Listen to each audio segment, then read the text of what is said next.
All right, we are live, man. We're rolling. We're We rolling. But let me. we are rolling again. New episode. So, uh, yeah. How I'm was the heartbroken right weekend, now. Angel?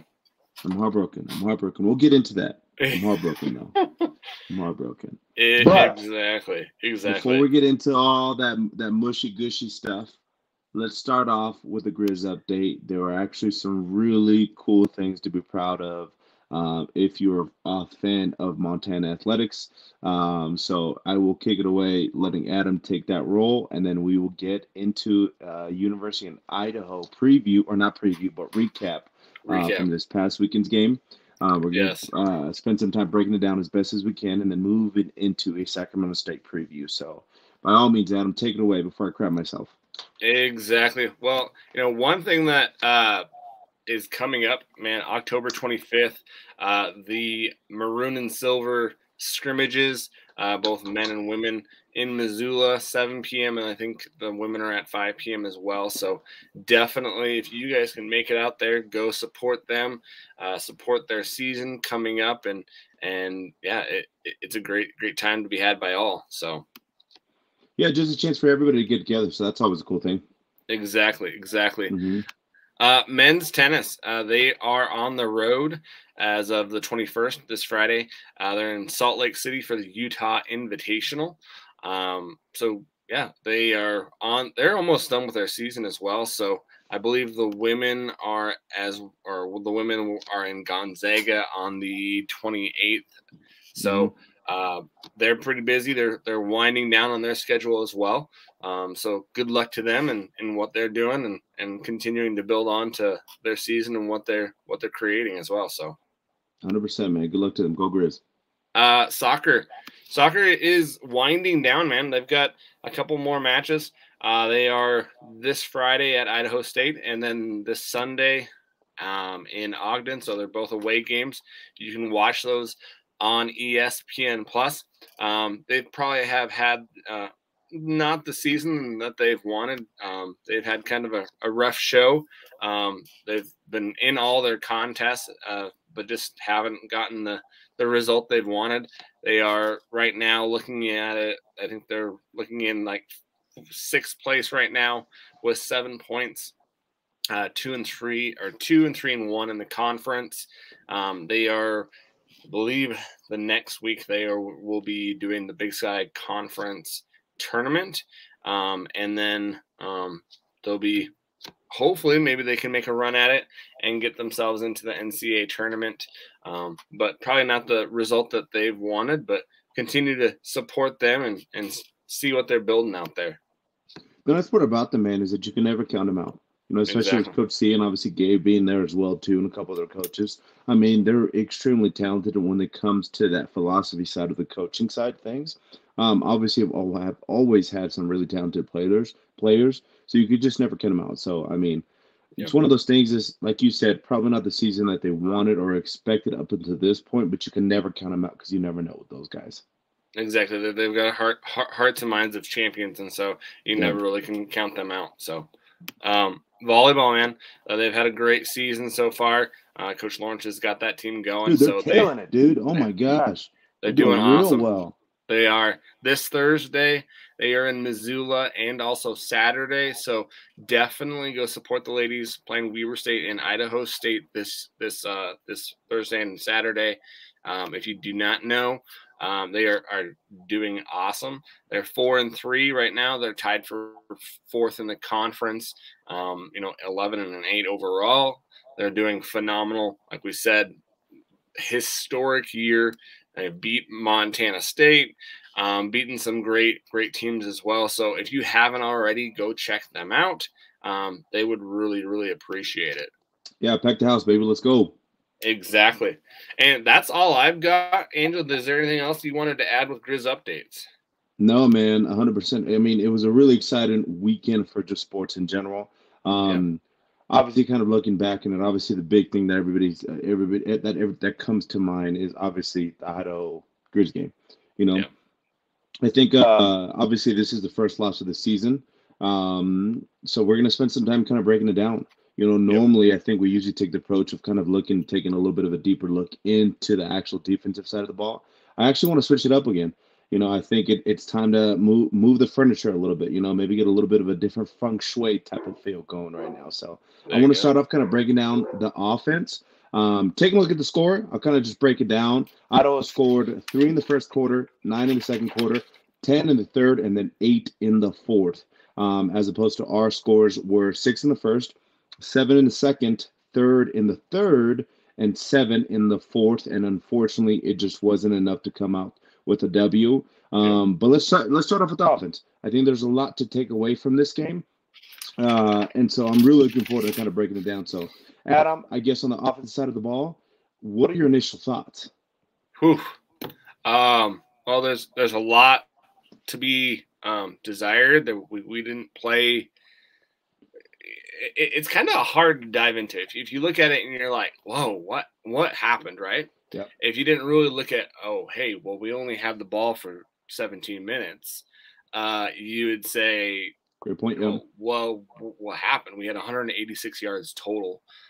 Had the ball for 17 minutes, a little more than 17 minutes, almost 18 minutes, 34 rushing yards. No running back had more than 4 carries total. Yeah.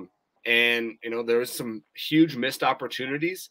And then there's some also, Lucas Johnson had a rough game, and you could finally tell this game he was pressing. And there's some instances where he was trying to do too much. He was trying to do too much, and you could tell by the result of the 2 interceptions late. How bad we played on offense and some of the things that we've did wrong. We are only down 7 points. We had 6 points, something like that. We had opportunities going down to the wire to tie it or possibly take the lead. And so the first result as a fan, is not jumping ship, because I'm never going to jump ship, but it's still like, oh my gosh, this is what happened, right? I think Lucas has kind of met he's got a lot of things that he needs to work on right now. He's not feeling it in the offense. I don't think he feels secure right now in what they're doing. I don't think this offense has an identity. They don't really. Are they going to be run? Are they going to be pass? I think that they need to kind of find that identity as a group of what they're going to do.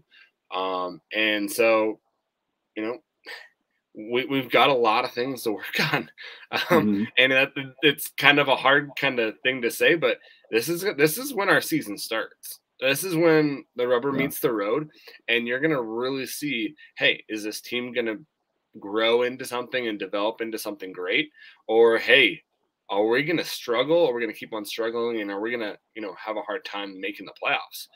Because, it could go both ways. I would like to still think that we're in a good position where, hey, we've got 2 hard games. We could go 1-1. We could go 2-0. We could go 0-2. But these next 2 games are going to be very vital to how we are going to be at the end of the year. Yeah, 100%. I think when we break it down, Johnson was 20 for 37. He had 2 touchdowns and 2 interceptions that were just, they broke the fans' heart. You know what I mean? It broke my heart to see, simply because it's a little bit uncharacteristic of Johnson to throw those types of picks. Don't get me wrong, nobody's perfect. You make mistakes, but those one in particular, I think it had everybody kind of scratching their head. I think you made a really good point right off the bat. Time of possession. It's a very, very common sense type of thing, but it's really hard when you have that less time. Obviously equals less opportunities. I think when I was looking at it, I think they basically ate the clock most of the first quarter. I mean, we didn't get a first down until I think 3 minutes left in the first. If I might be mistaken, I might be a little bit off with everything, but just bear with me. I think looking at this as a whole, from the offensive side of things, I think we beat ourselves. I don't think they beat us. I think they came to play, and they had arguably probably, potentially, I guess, to see how the rest of the season pans out, the best game that they could possibly have against a really tough opponent, Mm-hmm. especially being on the road. So kudos to them. Taking nothing against them. I don't know if you guys know this, but we had Dallas Hammer, who actually runs Tubs at the Clubs. He is a diehard Idaho fan, so he was talking smack rest of the night. Obviously it Mm-hmm. was all friendly. It was all fun and games, and he really didn't say too much. But what a treat it was to have him on here. But this was one of those games where he said, you know what, if we I think at the end of the game, when we give our predictions, he says, you guys are going to win, basically. Long story short. Mm-hmm. And that didn't end up being the case. And he says, if we do win, though, this could mean serious implications about playoff standings and where we're going to be sitting at and those sort of things. But I ultimately think that we beat ourselves. I didn't think they beat us, Yeah. and I think that's just because we shot ourselves in the foot in a lot of situations. When Yep. you think about some of the balls that were thrown, overthrown a lot, you know, Mm-hmm. and there were catches that if they would have been, a couple inches, closer to the receiver's hands, we may have had more of a chance. You Yep. know, again, thinking about to that Bergen touchdown pass, what an incredible Oh my touchdown to gosh, man. have. I Yeah. mean, really, that's a highlight reel type of play. Yep. But ultimately, when I was looking back on it, he had the receiver beat. Yeah. He had the Yep. receiver beat. He didn't have to throw as long as a ball. He could have just, toned it down just a little bit in order to Yep. make an easy pass, touchdown. There you go. You know, so because of that, you start to kind of break it down and you start to think, okay, what's going on here? Why is that? Mm-hmm. When I think about it, I watched I rewatched the game today and I was watching the offensive line. I said, okay, you know what? Maybe I missed something the first time first time I watched it because I was out in Mm-hmm. Portland, Oregon. I was celebrating a wedding. I was watching off my phone, so I was like, maybe I missed something. But looking at the offensive line play, I mean, when it comes to pass protection, he had the time. Yes, he He did. had the time. Yep. So this is obviously a shout out to the pass protection game that we had with the offensive lineman, but also one of those things where you kind of said it. He just didn't seem like he was in sync. He Mm-hmm. seemed like he was a little bit off. He seems like one of the things that I thought today was just like he looks anxious back there. You Yeah. know, he Yep. looks like I just watching the game didn't lead me to believe that he had that complete faith in that offensive line. When I know obviously he does as a player because that's just the Mm-hmm. mentality you have as a football team. You know, but it was one of those things where he looked anxious. He looked nervous, Well, and back there. one thing that I kind of saw that from that too is like the first, 5 games, he would use his legs. He didn't use his legs much this game either. Hmm. And then I think that that's one of his great attributes is he can use his legs and kind of stretch that defense where they have to be honest and they kind of have to align for him. He didn't do that much here as well. He didn't use his legs. He kind of stayed in the pocket a little bit more than he usually does, which you know I I, I'm gonna be a little hard. I'm gonna be that chaotic fan, Angel. Okay, Hmm. so we beat ourselves, right? And I would say And that's that up for opinion. Other people might no, say yeah, differently. exactly, That's exactly what I think. Just yeah, thinking about the calibers of these two teams. mm-hmm, I mean, in every facet of the game, you can tell that we were the superior team. When it comes to our yep, offensive line versus their offensive line, I mean, we held our own. We gave them time in the pocket as opposed to yep, their offensive line. I mean, half the time, I mean, when you look at the actual, the camera in front of the actual offense, half of their backs were turned, trying to stop a block, yep, and so because of that, it just leads me to believe that we were superior in basically almost all our positions for the most part. mm-hmm, So that's yeah. why I believe that it was a game that we shot ourselves in the foot and we took ourselves out of the game. A lot of Well, times. and that's what I was gonna say is yeah that we took ourselves out, but I believe some of it has to do with coaching too. And if you listen to the post game conference, Houck was the first one to say that. Hey, we didn't coach well, we didn't play well. Buck stops with me, but we aren't using our weapons the way I thought we would be using. We have a high class running back, tight end that I forget that Cole Grossman's out there. You Hmm. know that Hmm. he is a once in a lifetime player that you could forget that he's out on the field. We don't use him the way that I thought we would. And do we have too many weapons? Do we have so many weapons that hey, it's hard to get touches for everyone? And that's probably true. I was glad that they actually used Flowers with a run and kind of got him going Yeah, that early in sweep. that Yeah, game. yeah, yeah, yeah, But we should have ran over this team with the run. Like yeah. we should have just ran the ball, which was kind of weird because I think we kind of got punched in the face and we kind of, we're doing okay. We had the lead, and then you kind of did some self-inflicting things that kind of switched the momentum, and then we just did not run the ball. We Mhm. did not run the ball. We didn't have the ball, and so I think that would kind of got us worried too. Is hey, we're down. We got to score now. Yeah.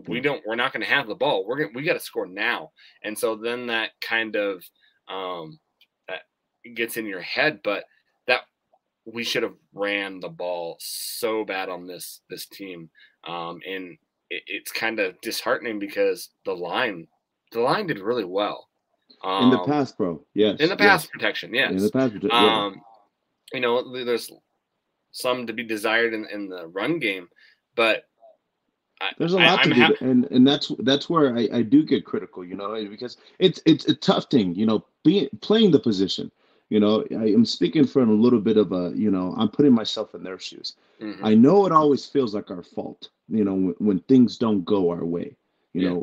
If we have a great game in the past game, definitely be sure that we are scrutinizing ourselves over the run game, and vice versa. If we have a Yeah. really successful run game, not as great pass protection, we want to be complete as whole. And so I know it's just the nature of the position to look ourselves in the mirror and say, like, we didn't do enough as a unit. So I Yeah. know there's a little bit of responsibility that they take on, given the circumstances. And yeah, I did say that we did have great protection, but I also do agree the run game should have been there a little bit more, should have been a little Oh bit yeah. more apparent. We handle those guys in the pass protection. It always leads me to believe that if we can handle you that way, we can handle you anyway, Yep. because I do believe a pass protection is a lot more thought provoking than as opposed to a run game. Yeah, there's certain things I mean, you're responsible for your stack, you're responsible for your two guys if you're doubling up, but whether it be a killer or nose or those sort of situations, you know. But the pass game gets a lot more intricate. It's a lot. You have to think a lot more. You know what I Yeah. mean?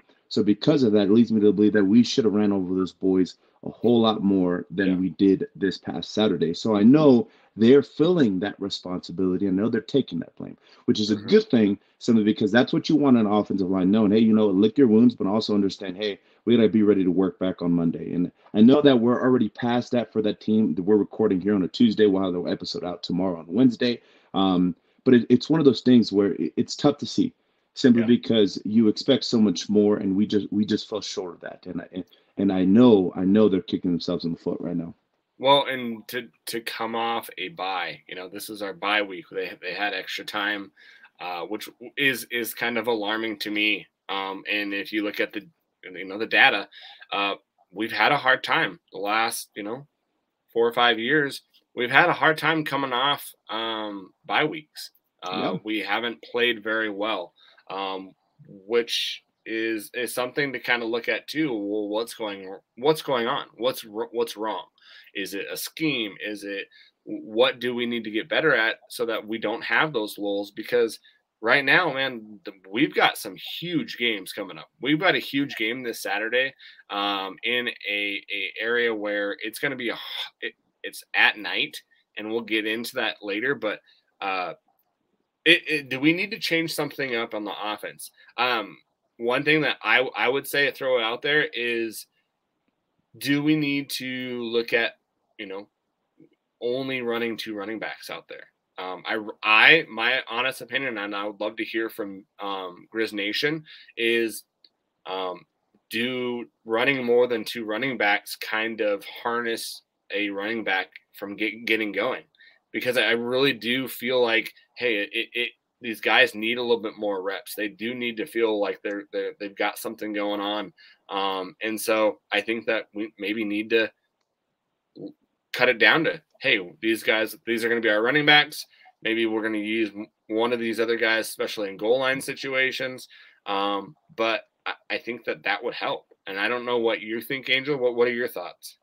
You know what? I think the utilization of both running backs, I think it's a really powerful thing because we haven't had that in such a long time. Yep. So I don't necessarily know if I agree 100% with the, hey, we got to dumb it down and make it a little more simplified. I think altogether, I just think we need to execute. I think that's what really stood out to this game. It wasn't necessarily the fact that, hey, we need to implement more of this or more of that, although it would be nice. It would be nice. And we do have a lot of potential schemes that we can implement into the game in order to make be a little bit more creative, challenge teams in certain ways that they haven't been challenged before, because we can do it all if we really want to, Yeah. but establishing, like you had said in the beginning, and this is something that when you brought it up right now, it's just like, what, actually you might have a little bit of point, establishing a little bit of an identity. Hmm. I think we need to be grounded in a couple different things. Yep. When it comes to, like, one thing that I noticed that I remember at one point in time in the game, I remember it was Bergen was out there, Malik was out there, and they were running towards our sideline, and Lucas was trying to make a play. I think utilizing that relationship right there might be extremely advantageous, Hmm. simply because I do think that regardless of who we play, they respect both equally. They both Oh know yeah. that they are dangerous, dangerous players. So because of that, I think there's a little bit of a hesitation on opposing defenses, and that could potentially open up some bubbles in order for Lucas to make a play. And Hmm. so I think utilizing both of those guys might be a potential scheme that we can do. When it comes to the run game, I just think we need to get down and get dirty. You know what I mean? Yep. Get down and get really dirty. I know that we have some experience up there. I know we have some newer guys. I know their whole mindset is a dominant offensive line attitude. That's just what the mantra is over there, and that's the expectation. But Yep. I do think that it needs to be more apparent moving forward on the rest of the season. You know what I mean? Yeah. Totally. Yeah. Because we're gonna go up into two teams that are going to be have that attitude on that offensive line, and Hmm. we're gonna need to match it. Yeah. And so one thing also is uh, we haven't seen, and this is just my thoughts. Have we seen the playbook open up? I really feel like we're That's a good running the point. I was same thinking about kind that. of thing, and you know, knowing what Bobby Coach Houck likes to do. He doesn't like to show his cards, right? And Hmm. we've gone over this a couple times in some of the games. Is he's going to show what he wants to show, and he's going to show other things farther down the season to make sure that he has the advantage. You know, is that healthy? Is it a good strategy? It might be good farther down the line, but hey man, if you need to win a game and you need to play and you're not willing to go to it because you don't want to show it, you know, it's gonna have repercussions to your season. And I think that if you are going to put yourself and say, hey, we we feel confident in our guys that our guys are better than your guys, we Yeah. should have all the plays out on the table and say, hey, come try to stop us. These are all of our plays. You can see all of our plays. We don't care. We're better than you. Try to stop us. Yeah, 100%. I see. I can maybe see a little bit of that, but also on the other side, I think Bobby does a really good job of playing chess, not checkers, and I think that's a philosophy. Obviously, I've said that multiple times throughout the season. Um, I mean, how long have we been doing this podcast for? Maybe a year and a half, 2 years almost. A little over 2 years, I think. Yeah. Yeah, I think a little Yeah. bit. Jeez, man, time's flying. Exactly, Goodness man. gracious. But you know what? I think it's a smart strategy, but I do think at a certain point in time, there needs to be that, okay, like how you said earlier, the post game conference that Bobby said, you know what, we were out coached today, we were outplayed today in a lot of ways. Yeah. I think maybe having that in your arsenal and just prepping for that, I think it goes a long way. You know what I mean? Yeah. One thing that I was thinking about is just like, the deep ball. I Yeah. mean, we haven't really challenged defenses on those types of coverages to really be able to say, hey, you know what, our guys are going to go deep and we're going to catch those 50-50 balls. Yeah. We come down on it more than not. So because of that, there's just so many things that we can start to implement. And obviously being removed from the game, and obviously, Adam being a fan of Yeah. it's hard for us to sit here and speak because we don't know what goes on behind closed doors. But all we Yeah. can do is reflect and know that the potential of this offense, there's still so much more, which is a good thing. Obviously, Mhm. we still have, a lot more left in the season, and I do think that we are it's grind time. Basically, it's Yeah. grind time. And I think starting to utilize some of those packages, some of those schemes is going to be super advantageous. But I think we should have opened it up just a little bit more in this past weekend, at least. Well, and watching the game, Marty Morningwig, the great Grizz quarterback, was doing the play-by-play, and I love listening to him because there's so much knowledge there. He said one thing that kind of stood out to me is, it seems like this Grizz offense is out of whack, and they are. But to Mhm. a regular fan, it might think that they're way off, right? It might seem like they're miles apart. But honestly, he said that it, if you're not knowing what they're doing, you could change something subtly and get better at something subtly, and you could Yeah, feel like it's clicking, right? And so I'm hoping that's what it is we just need to get a couple things clicking, a couple things evened out, so that we're clicking again, because our offense has got to help our defense, right?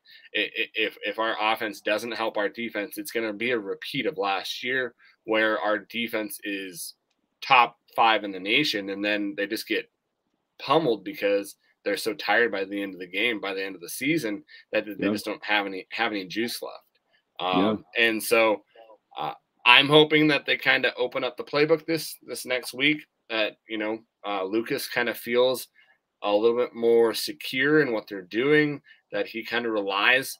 Just rely on the playmakers, man. You don't yeah, have to be the quarterback that is you know dissecting offenses and stuff. Just give the ball to your playmakers. Give it to Flowers. Give it to Bergen. Give it to Knight. But man, we've got to run the ball. We've got to run the ball, which I thought we would have done, kind of match what Idaho was doing in securing that kind of time of possession, is just go right back at it with what they were doing to us, is just run the ball down the middle and just secure some of that field. But it didn't happen.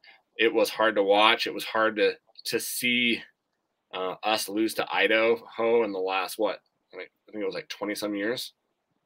it's been a long time. That's all I know. Yeah. I just know that it's been a long time, and I think Yeah. going back to some of those just basic foundation, some of that basic foundation of just being able to trust that, hey, your offensive line got you. I'll be comfortable back here. Yep. Going back to the basics of, hey, that's one of our philosophies in the program. We run the ball. We Yep. look forward to it. We want to run the ball. And so maybe just challenging the offensive line, those backs, the quarterback to know, hey, you know what? I know we have a talented quarterback. But just being able to diversify our playbook just a little bit is going to be, it's going to be huge for us down the stretch, especially going into these really, really, really big games. I kind of think, uh, I think of the acronym KISS, keep it simple, stupid, you know, Yeah. and I think that's been the philosophy up until this point, keeping it as simple as we possibly can, because one, keeping it simple, kind of breeds a little bit of a better execution plan. You're actually able to Yeah. execute it because that's all that run and practice. But with the type of offenses that we have, I mean, starting to look to get a little bit creative and challenge our guys a little bit, because those guys are up for the challenge. I think is going to be super huge for us. And so it's one of those things is, I think as a fan, we feel, we're in this indifferent kind of spot right now simply because we know what we could be, Yeah. and we're always chasing that could. Doesn't Yep. ever mean that we'll get there, I mean, for the, 4.5 years, 4 years that I played at the university, it was always, hey, I know what we could be. I know what we're Hmm. chasing. I don't know if we'll ever get there, but I know Hmm. what we could be. And that's why it was always so tough when something like this happened, simply because it was poor execution, and we know that. But the beautiful part about that is that I think we have such a special team that I see a bounce back 100%. Yeah. Looking at the grand scheme of things, being 5-1 is not a terrible place to be sitting at right now. No. There's still a lot of potential. There's still a lot of hopefulness, I guess, remaining throughout the season. And so it's just one of those things of going back to some of those basic foundations. Calm down back there. We got you. You know, So one hey, thing that, oh, sorry, go ahead. Sorry, no, interrupted yeah, you. and just I was just gonna finish off by saying, trusting those receivers, you know, Yeah, understanding when's the right time to, make a play. Don't rush it. You got time back there, especially with those guys up front. And just letting the ball do the talking, man. Let us play a little bit, and I think moving forward, we're gonna start to see some of those things simply because I know it was a gut punch to those coaches as much yeah, as it was to those players.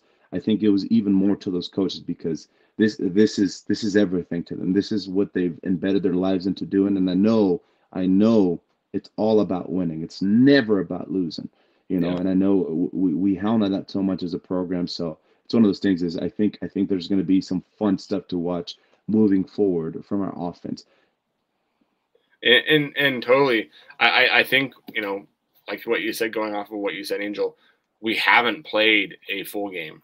I would Hmm. say we maybe played maybe two, average 2 quarters of a game because I think that we haven't had to play a full game. This was the first game where we would have had to have played a whole game, and even then, you could say, "Hey, we could have had a shot to win this game, and Yeah, we man, we could have 100% could have. Yeah, we we could have stole 100% this could have. game." Um, but one alarming thing that I'm thinking is it seems the last couple of years that we've had these stretches. We've had these 2 game stretches where we have either played down to opponents or haven't done what we were expected to do off of a bye. It is it something that is something that we need to change in the program? Is it something that we need to change with how we're we're preparing? Because it does seem like something isn't clicking where we're having these lulls in the season. And one thing that I cringe. And this might be totally different with other people. And if you like it, it's fine. But I can't stand the return to dominance. Okay, uh, it makes me kind of cringe, and it's not that I don't want that, but when you are a dominant team, right? You don't say you're dominant. You go out and prove it, and you let your play say that, right? And so I think that our hashtags and our you know things that we put out there, hashtag RTD, return to dominance. Well, Hmm. we're not there. I don't think. I Going back to the early 2000s where we were dominant, where we were making semifinals and championship games. Um, we're not. I don't think we're there. We're not to that RTD. We're not to that dominance. And it kind of bugs me when people are saying, "Well, we got to return to dominance." Well, I just think that should be done on the field and not thrown out there where we're making hashtags and having sayings about it because we're not there. We have Hmm. a far line to get to that, and it just kind of makes me think, well, if the Cats can make a championship game in Vegan's first game or first season, you know, do we need to change something drastically where we can get to there? Because, it just seems like, and I'm kind of rambling, but it just seems like we're every season we're at the same spot where we haven't developed into what we need to be. We haven't developed our offensive line. We haven't developed players as much as we should have. And so, is it something that we need to change? Because we're not returning to that dominance right now. I think we're in a position where we could be there someday, but it's been 4 years and we're still not there. Hmm. This is where I a little bit kind of respectfully disagree. Okay. But I'm actually kind of curious too. I mean, what what's missing in your opinion? What's missing? Uh, Is it? I mean, let's break it down a little bit. yeah, Is yeah. where do you feel? I mean, is it O line play? Is it quarterback play? Is it receiver play? Where do you feel like we don't have a dominant position on any team that we've played so far? Well, and I'm not saying that we don't have dominant players. I'm saying our team, like whole wise, isn't to that dominant position. We have dominant players. We just don't. I don't think we get the best out of them right Hmm. now. And why do you think that is? Like where do you think that lies? you know, I have no clue, and Or that's my is that the question? that's my question is why aren't we getting the best out of because we have talent. There is this team is by far the most talented that Hmm. Bobby has had in his 4 or 5 years, whatever. This is the most talented team.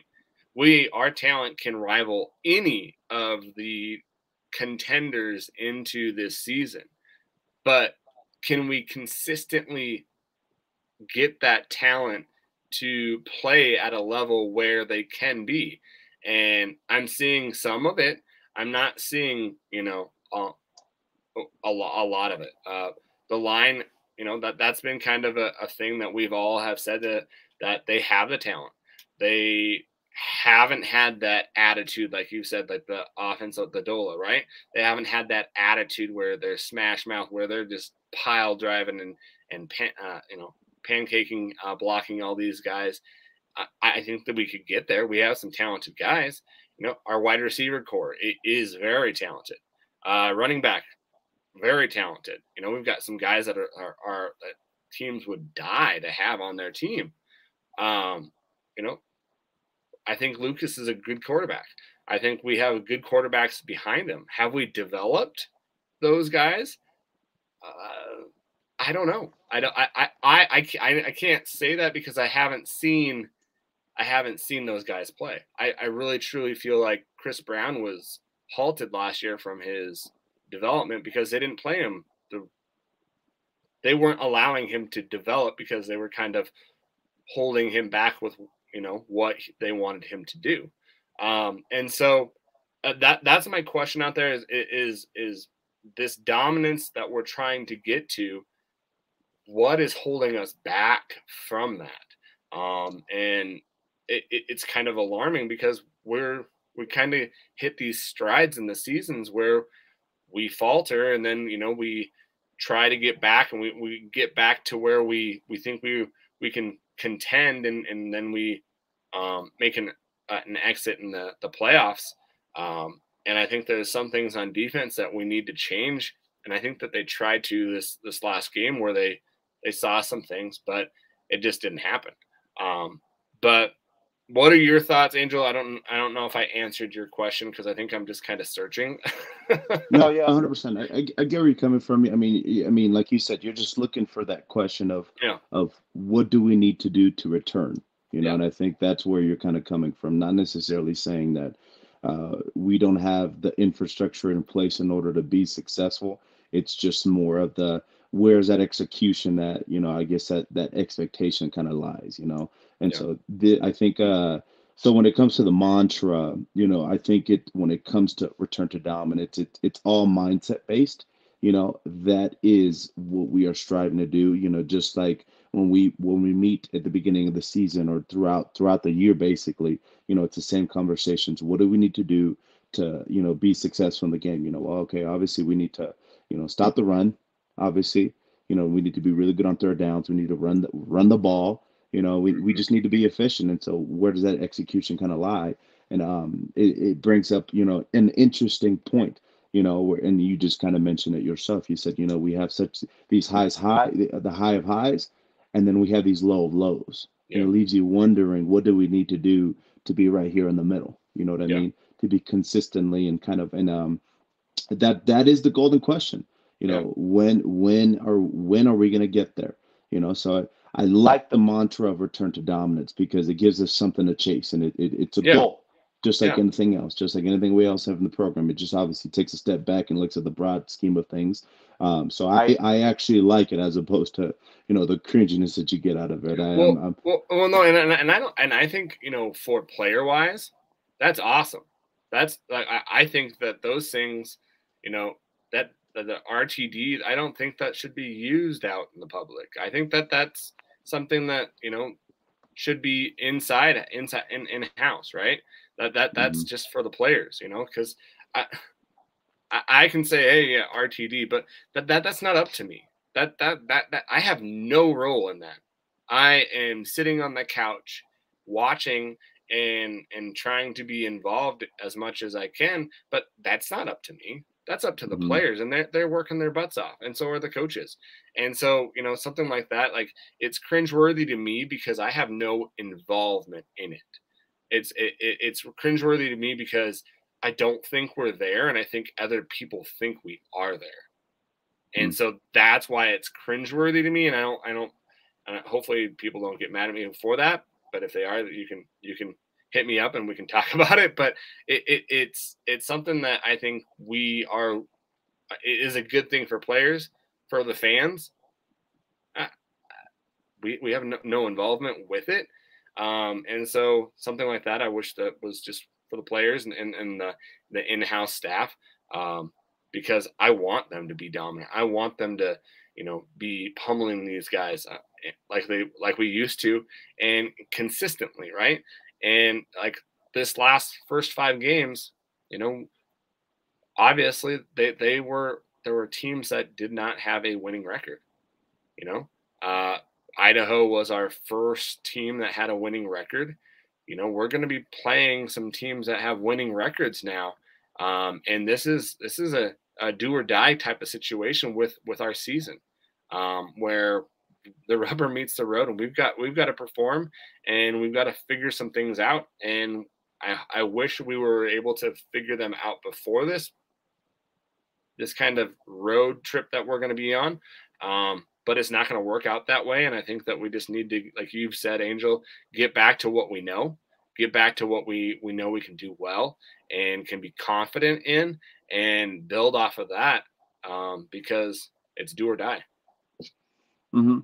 Yeah, I get where you're coming from 100%. I think from a player's mindset, we are chasing that dominance. And I Yep. think kind of like I just reiterated right now, or I'll reiterate right now that we have all the makings of greatness. You know what I Yep. mean? We truly do, and that is a special thing for me to think of, simply because we've been good. We've been good for the Mm-hmm. last couple of years. Going from where I started the program to where I left the program, and I thought, okay, we're a good team. We have that potential. Yep. Now those expectations get heightened simply because we are on the verge of potentially a great team. You Mm-hmm. know, Yep. when you think about, those times that we won those national championships, there was a loss during both those seasons, Oh you yeah. know, and so because of that, there's that fine line. What do you do now in order to not be known as a good team, but a great team? Yep. And I think it just boils down to simply the execution. I think as coaches, they need to come up with a game plan that the players can execute, and Mm-hmm. whatever the case may be, because ultimately, we may want to utilize all these schemes and these strategies, but ultimately it might be a detriment to the team. You never know, you Yep. know. And so because of that, that's why we always emphasize and we tell people, hey, we're just a bunch of couch potatoes that like to talk, Yeah, simply because exactly. we don't necessarily know. I No. do think that in order to be that great team, it simply boils down to the execution. Will you be able to nut up in those tougher games? Because from here on out, it is nothing but tougher games. Besides, obviously, granted, the Cal Poly game, fuck them. But I mean, everybody, Hey, I mean, hey, don't say anything. We gotta win all these games, man. We gotta, I just looking at it, man. Like we, I'm just looking at, yeah, you're right. You're right. I mean, knock on me. Ultimately winning every single game is a hard one, but yeah, still, you know what? I mean, obviously when you look at, matchup to matchup, you have every single team that matches up pretty well against you, and it's going to be a dogfight. yeah, And then obviously Cal Poly, they may not have that certain infrastructure in place, but obviously they have a really good coach in Coach Baldwin. You yep, never really know. So again, you're right. You're right for saying that. But ultimately, it's the same attitude towards every team. Fuck them. You yep. know, I'd love, and that's just a competitor to me. And it's just, I think it boils down to just that execution in order to return to dominance, because, I think we're on the brink of it, and this is going to be a special year that I think propels us this next couple years. And obviously I'm thinking of Ed. It's always short-term or short-term minded, I guess, when Mm-hmm. it comes to, thinking about the season, who we play. But ultimately, I think this is going to be a big trajectory as far as where the program goes, and kind of the philosophy of how great can we be. You know what I mean? Yeah. When you think about, obviously you never like to compare, but you think about those Alabamas. I mean, it's consistency. They're Oh yeah. consistently really good games. They get, and in those tight games, in those really tight games, it doesn't matter who they play against. They're always right there. There's Yep. always a chance, and more times than not, they come out on top. So Yep. what do we need to do as a program in order to get past that threshold, go to the other side, and basically be a little bit more consistent in our winnings? Because we had an opportunity to win this game. We Oh truly yeah. did. Totally. You Totally know, did. and so that's where that question lies. What do we need to do to get over that hump? Well, To and kind of start firing on all cylinders and be, consistently good, as a team, not necessarily as one position group, because it's obviously it's a whole, but yeah. what do we need to do? And that's the question. But I love the return to dominance. I love the mindset simply because, it was something that it wasn't even a thought to me. It was just like, I just want to be a part of. Now it's, hey, I want to dominate this whole league, and Yeah. that's just Bobby's mindset. But now it's a different day and age of football than what he came through his first stint.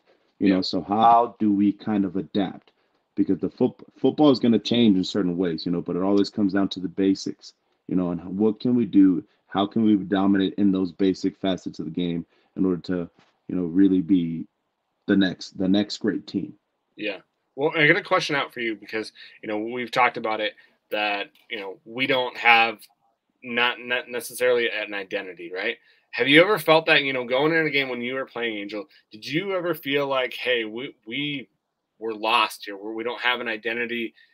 Can you go through a game and feel like that? And by the end of the game, do you feel like you might grow in that area and say, hey, I think we found our identity in one game? Or is it a couple game instance where you kind of find that? No, I think that's, if I'm being honest with you, I think the identity kind of factor is more of a fan mindset. Excuse me, Jesus. I Yeah. think that's a little bit more of a fan mindset. When I played those games, I knew who we were. I Okay. 100% knew. There was no doubt in my heart. There was no question in my mind that I know I am better than this guy. I Hmm. know our group is better as this guy. And if I lack or I struggle against certain opponents, that I have all these other guys on my side to be able to say, hey, pick up the slack, Yeah. or tell me, look me in the face and say, hey, you're not doing your job. You need to be better. You have a certain responsibility. You have a certain role. You signed up. You chose, and you worked your ass off to be out here on this field. Yep. Make it fucking count. You know Yep. what I mean? And Yep. so because of that, it was never an identity thing. I always felt, regardless of whatever season or whatever year, I always felt that I had an identity. I always felt that we had an identity. It all came down to execution. There were games where I felt at the end of it, I said, you know what? We just didn't execute the way we needed to. Things Hmm. didn't go our way. It's a game of football, which makes it so exciting as a fan. Oh yeah. But ultimately, as a player, you're sitting there, wondering after the game, spending the rest of that afternoon, by yourself or with your buddies, thinking, what the hell did we do to lose that game? You know, Yep. so it's a beautiful thing, because Yeah. you get, so I mean, for guys that I think in the grand scheme of football, you have somebody, and I've said this multiple times, you have somebody controlling every aspect of your life. I think after football games, it's one of the only times that you get to sit down with yourself. Maybe even after practices, so you get to sit down with yourself and really kind of challenge yourself to think, what can I do to be better? What do we do to not execute enough? You Yeah. know, where do we struggle as an offensive unit? Because the Yeah. media, it's all going to be the same stuff. Hey, you know what? We just didn't perform. We're ready to compete. We're done with last week, on to this week. You Hmm. know, Yep. but it's those after hours where you sit there and you kind of look at yourself in the mirror, and that's the beautiful part about it, because you want to challenge yourself. And I think that's where it gets exciting, simply because we're heading into this backstretch of the season where we really need to push ourselves and challenge ourselves and dig deep, Yep. because I mean, this is a little bit of a different comparison. But when I wrestled out, I used to wrestle when I was in high school, Hmm. and I remember my freshman year, it was back and forth. We were going into third period, and it was basically a battle. And I remember at one point in time, um, I lost simply because I didn't have it in me.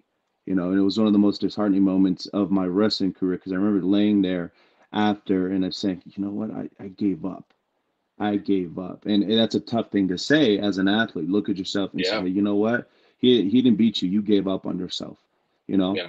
And I think in these moments, that's exactly what we're doing. And not to say that this weekend was a give up situation, not at all. I don't think that's the case. No. But I do think that we are gonna, be a little bit introspective and look inside and say, what do we need to do to make sure that we grind this thing out, because it's gonna be dirty the rest of the year. It's not gonna be pretty.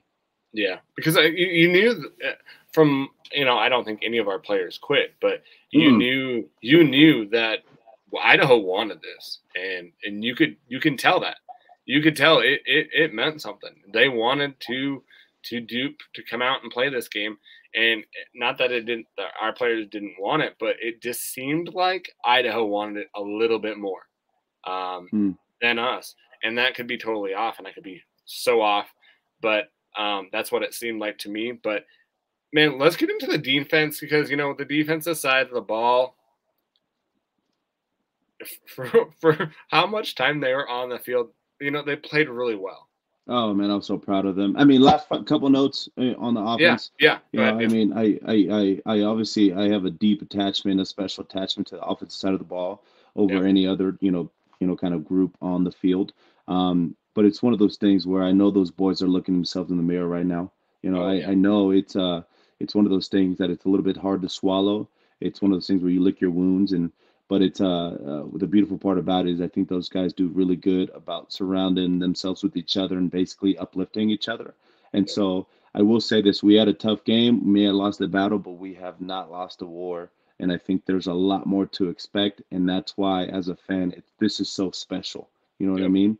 And yep. so because of that, I'm looking forward to these next couple games because man, it's gonna be a fucking dogfight. And I don't care what Well, anybody says. That's they're one gonna be thing that pissed off. you'll never question that about regardless of the teams or the positions when it comes to the Montana football. I Yep, mean, we go out there and we'll fight to the end, and I think that's one thing that we will always see. It's really about digging a little bit deeper to see what we can do. yeah, But on to the defense, like you said, yeah, for being on the field for that long, I think they looked great. I don't think I ever saw a point in time where I was really worried about their stamina. They held in the whole time. They yep, pressured. They successfully beat the offensive line time and time again. I just think McCoy understood that. I think he knew coming into yep, this game when he says, you know what? First of all, I respect this game. I mean, to be able to come out and have a performance like that against our defense was pretty incredible. It was kind of fun to yep. watch, being able to say, hey, you know what? There's guys out there that we're going to run out. I mean, I'm thinking about, the future of the big sky. You Hmm. have some electrifying players that make it fun to watch. Oh yeah, He's a fun player to watch. So kudos to him. Respect the game. But I think he also understood that, hey, these guys are going to be on my throat all day. So I yep, need to be extremely accurate, which he was and which he is as a player. And number two is I understand that I'm not going to have a whole lot of time back there. If hmm, if I sit in the pocket, I wait for things to come, I'm going to lose this game. So I yeah, think he took it upon himself to understand that, hey, you know what? I got to make those certain corrections. I got to be extremely accurate, and it's a 50-50 fold when you want to make those, because some of the balls that he was throwing, I was like, Jesus, I mean, inches away from guys tipping it, inches oh away yeah, from getting potentially intercepted. And the fact that he did get intercepted since the first game of the season, you yeah, know, kudos to our defense, man. The fucking rock exactly. stars out there, dude. They don't take nothing for granted. Well, and like the one, like you said, the some of the passes were inches away. One of them that kind of comes out is when Patrick O'Connell hits the guy, right? Yeah. And throws it, and it's up in the air, right? Mm-hmm. And somehow I have no clue. It was, I think, Robbie and our cornerback either think that they're going to do a screen, or they play up and they run into each other, right? And then it falls perfectly, like just like plops down in one of the guy's hands, and he like Perfect locks it, storm. Perfect which storm. was like, okay, so that could have been easily an interception right there, right? That led into 7 easy points. Not necessarily because they outplayed us or we were in a bad position. It just happened, right? One thing is like you said, is he was able to get away from pressure, and we Yeah. got some pressure on him. I don't think we pressured him as much as we wanted to, because that first half we kind of let off. We didn't rush as much as we used to, and I think that was just because we were trying to throw them off and trying to give them a different look where they were going to try to get deep like some teams have been, is throw the deep ball, throw in the middle. And I think that what we tried to do is not rush our linebackers as much and leave them there, so that would help with the defense through the middle. And also just be able to have a guy there if McCoy actually left to run. But he was able to use his legs. And one of the things that I think that is huge is they were 8 of 18 on third down. That right there wins the game right there. 8 of 18, 44%. On the season, we are holding teams to 25%. We could not get off the field on third down. And that necessarily just that made them win the game. Yeah, I do think maybe a little bit to kind of the rebuttal to what you're saying. Hey, we didn't pressure as much kind of early on in the game. I thought we pressured, pretty consistently throughout the whole game. I don't know, maybe I didn't see something in particular. But one of the things that I think he just was able to do is just make those decisions really quickly. Sometimes, again, because ultimately when you look at whether it be we had 5-6 guys rushing, blitzing, it doesn't matter. He made those right calls, those right decisions at the right times. And he is a slippery son of a bitch. Oh my gosh. There were sometimes I was just like, this is a sack, lost for 5 yards, go Grizz. You know what I mean? And then he was able to slip away from that because he's not a humongous stature. I mean, he's 170 pounds, soaking wet. 175 pounds. Yeah. Yeah.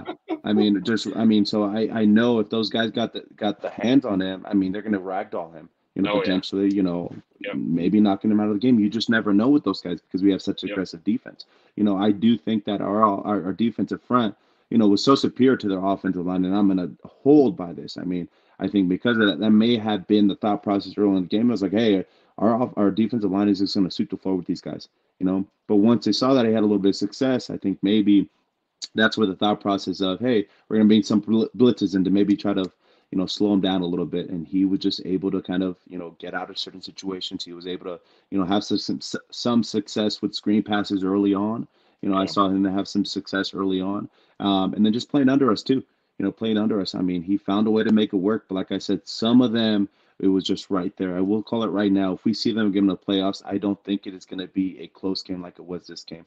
I think they got their highlight reels. I think they went through the Super Bowl. But if we have a chance to play them again, down the road, I think it's going to be a completely different game. And so I'm hoping, I'm praying that is the case. I hope and pray that is the case. But it's one of those things is I think single-handedly, obviously you have, is it Hayden or Haddon, the tight end / receiver? I think his name's Hayden Haddon. Yeah. Yeah, Hayden Haddon. Yeah, he had a game himself. I mean, good for him.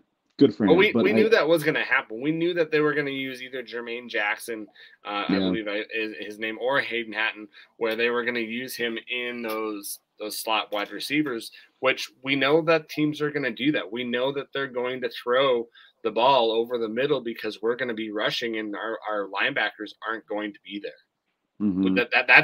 That's how you beat our defense is you make sure you do quick passes over the middle so that they can get the ball out to their wide receivers over the middle when we're rushing. That is the protocol of how to beat our defense. And it's worked up to some points in some situations, but yeah, he had an amazing game. Yeah, honestly, he did, and that's what it boils down to. He just made the right calls. I mean, he was quick-witted. He made the right decisions, and he led us into victory. So congratulations to him. But I will say the pressure was on, man. Oh my gosh! Almost every single snap, you saw those guys applying the pressure, and we got to him a couple times, but it didn't phase him. Never phased him at any point in the game. No, we saw the pursuit of our defense. That's another thing too. So for playing as much time as he did, it doesn't matter if it was the fourth quarter or the first quarter. You saw that same pursuit, that same tenacity from our defense, which was awesome to see. And a couple, big shout outs. I mean, it was a 3rd and 7, huge plays, setting up longer field goals for their kicker, forcing them to make a tough kick and eventually lead to missing his first field goal of the whole season thus far. Another thing too, forcing and provoking him to give up an interception. What a great thing by our defense, because obviously he's a talented quarterback. He's not going to make mistakes like that very often.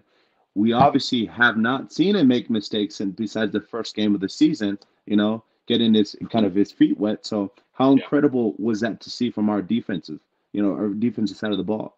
I mean, they were on it, they were on it, they were on it. I just think that he was able to figure out a way to get it done. So, I mean, it's a fun defense to watch, though. This is a Yeah. defense that you kind of look forward to.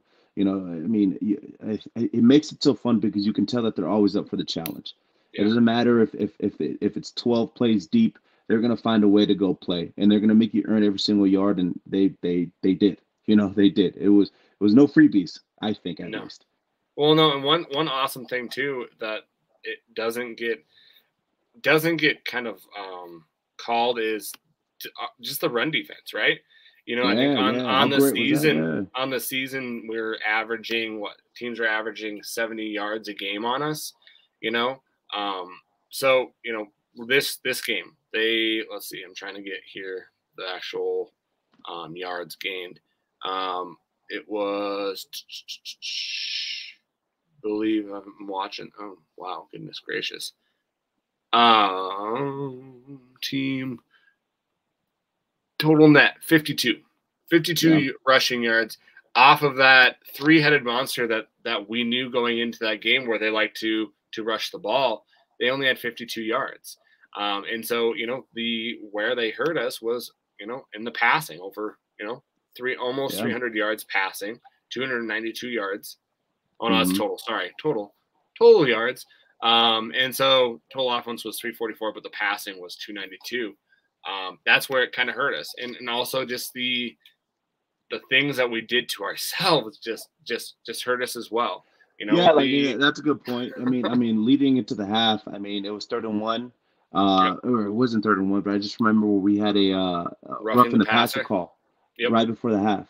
I yep, mean, this is one thing that I was thinking about, and this is obviously common sense, yep, obviously, but they led that drive for a touchdown, and the mindset going into half 13-5 is very, very different than yep, 12-13. yep, You know what I mean? yep, I mean, it's a different mindset as a player, it's a different mindset as a coach. So it's one of those things is that shouldn't have ever happened. You know what I yep. mean? It was one of Well, those and things that switched the momentum drastically because we had stopped them on that third down. It was yeah. after the play that they threw that flag and got the first down, which then they, like you said, got that touchdown, and then they got the ball back by an onside kick to Hmm. start the half. Exactly, man. So just that. I mean, it's tough. I Yep, mean, pendulum swings. I mean, momentum killers. It's one of those things where again it goes back to really what I said in the first comment. Basically, it was just like, hey, we beat ourselves. yep, We beat ourselves. I mean, as coaches, we beat ourselves as players. But it just gives us something to look forward to. Right now yep, we're at a low right now. The only place that we can go is up, which is a good part about it. But yeah, man, I mean, there's a couple things that we need to do, and obviously, I love the pressure that we had. We got to challenge back. We swung at somebody, we hit them, but they swung right back. You know what I mean? And yep, they were tenacious, man, just trying to get it done. And unfortunately, sometimes in the game of life, sometimes in the game of football, it doesn't swing your way. But that's okay, man. I'm still extremely impressed with this defense. I think they play their hearts out. It's yep. just a couple cleanups that we need to do in order to continue to be a dominant program because, like you said, man, I mean, our rush defense was incredible. That was Oh, awesome. oh my You gosh, know, yes, the yeah, pressure was there. It was there. It was there. It just, by half a second, a quarter of a second, he just was yep. able to get the ball off. So, I mean, credit to him, but also I don't think it was a discredit that we weren't trying enough or that we weren't in No, his face because we were. we were. I think that we punched them and they punched us, but I think we punched ourselves as well, just with some of the mistakes that we did. Like the one thing that, and I'm not going to be one of those fans that it was a horrible call, but that 4th and 1 where they Oh, got when that Robbie got the first tackle, down. I don't think he got it. I Oh don't my think he lord, got it. he was like a yard short. I don't think he got it. I thought that was a bullshit card. Again, Oh my a momentum gosh. killer. Oh Momentum yeah, killer. yeah. Yeah. And our defense relies on that momentum. Once you get our defense where they get a little bit of momentum like that, you're not getting it back. It Yeah. just builds and builds and builds, and you cannot get that back. So you could feel it right when that happened. The atmosphere was going, the guys were getting going, and then they gave them that, and I'm like, oh my gosh, are you kidding me? Mm-hmm. So just some of those. That's obviously out of the control of the players, man. But that Yeah. was a bullshit call. That was a bullshit. Maybe they saw something I didn't see down there, but I didn't see a first down. I did No. not see a first down that drive. Well, and he didn't go forward. Like usually the But that's the part. That's the nice part about it. Yeah. Yeah. When you saw it, I mean, you saw the guy. I don't even know what player that was, but all I saw was Robbie right on top of him. He basically took his legs out under him, so he had no opportunity to try to reach for the first. Yep. You know, and he rolled back. He kind of like rolled this way. It was textbook. You know, that's a highlight reel type of play. You know, when it comes to being a DB, you know, or a safety, or regardless of the position. I mean, but still, I mean, that's a highlight reel play. You know, so because of that, man, I guess just some things didn't go our way. Some calls weren't made, you know, to swing our way. And again, that's just the game of life. It's a game of football. Well, and you know, if you look at the missed opportunities, you know, we had a PAT blocked again. We had a safety on a mishandled punt, and then the onside kick right after halftime. You know, those are, you know, just off the top of my head, there's 3 points there, but then just some momentum killers as well. You know, if that roughing the passer, they scored on that. You know, that's 7 points. Yeah. So a lot of their points that they got in that first half, we helped them with. And so I feel very confident in our defense. I feel like that we do need to get some things addressed with just the passing over the middle that I think some other teams will try to take more advantage of. Some passing teams. I think that this next game that we're going to preview here in a little bit is going to be somewhat very characteristically wise, very similar to what Idaho's going to try to do to us, or what they did. What they did to us. Yes. I don't know about that, man. You don't think so? I don't know. I guess it's just one of those things. It's tough to say. Yeah. You know, because when you think about a football team, they're obviously going to study, and they might pick and choose a couple things that they thought was, you know, that worked against us. You know, when it comes to Sacramento State, you know, kind of previewing this past game. But I also think it's one of those things that, you know, I think there's going to be some major correcting. You know, so because of that, it might be more of a risk for them to try to implement those sort of things. You know. Yeah. Well, I'm not saying that they're going to try to copy what Idaho is going to do. I just think that what they like to do is very similar to what Sacramento State's going to want to try to do. Not that it will result in the same aspect. I just think that they're going to there's some subtleties in what Sacramento State and Idaho still like to do. Oh yeah, I could see that. You know, I mean, as any great, you know, fan of the game, or just a person that analyzes it and appreciates and respects it. You know, when it comes to the coaching side of things. You know, that'd be something I'd be looking at too. You know, like how can I implement some of those certain strategies? How can we overlap those and maybe be successful in our own way? But again, it might be a scary thing because that's what we're going to be looking for this upcoming week during practice. We're going to know we obviously, you know, there's enough game film to understand that, you know, this team that we play, they're a really good team, you know. Yeah. And so, I mean, they have the makings of a special season on their side of things too. We have the makings of a special season on our side of things. And so, again, it kind of boils down to what I said. Who's ready to nut up? Who's ready to go play some football? And let's see who comes out more bruised and battered with a W. You know what I mean? Yep, exactly. Yeah. So, hey, man, let's get into our next game. Let's move. I got to shake this, you know, this emotional, like. We got to get it off. We got to get this off. We got to have a system. We talked about it. We cried about it. It's okay. I wet myself to sleep, you know, Saturday night, but I am alive. The day's going to continue. The game's going to come before we know it. And this will be 100% in the past by the end of the season. So it was fun to watch. A super anxious game and a little bit of a nervous game, you know, watching it. You're sitting there at the edge of your seat like, oh, fuck, what's going to happen now? You know, are we going to get this first down? Are we going to stop them? Or, you know, can we get this, you know, third and long, you know what I mean? So those sort of things. And so, but I'm ready to flush it out of the system. You know, I don't even care no more. I forgot even who we played this past weekend, so I'm ready to get on to the next team. I love the comments that you texted me. What the hell? We don't lose to Idaho. Yeah, because we don't, man. I mean, last thing I'll say, we don't lose to them. We don't. Yeah. That is, I mean, you want to talk about, you know, rivalry games. You want to talk about this. That's just one team that we don't lose to. You know, it's obviously the same mindset week to week, but that's a special team. Obviously, there's a reason that there's a little trophy involved. You know, it's Yep. just one of those teams that we don't lose to. So, yeah, man. It's out of my system. I'm done. I'm done. On to better and greener things. You know, this week we have a primetime game. Number 2, Sacramento State's playing the Grizz. We're at number 7, ESPN2. At I believe it's like 9 o'clock, which is nuts. Oh my Yeah, it's a late gosh, game. that's gonna Yeah. be a nuts. But yeah, Sac State. They've had a great season. They are undefeated. They're 6-0. Yep. So they played Utah Tech, which is isn't it? Utah Tech renamed themselves from what was it? Dixie State, wasn't it? Dixie State, I believe it was. It Dixie probably is. I State. don't even. Dixie State Yeah. that we played last year. They renamed I themselves. didn't even Utah know Tech. they renamed themselves. Yep. Damn, that's how you know you suck. Oh my Yeah. god. So their first game, Sac State played Utah Tech. They won that game 56-33. Then they played Northern Iowa.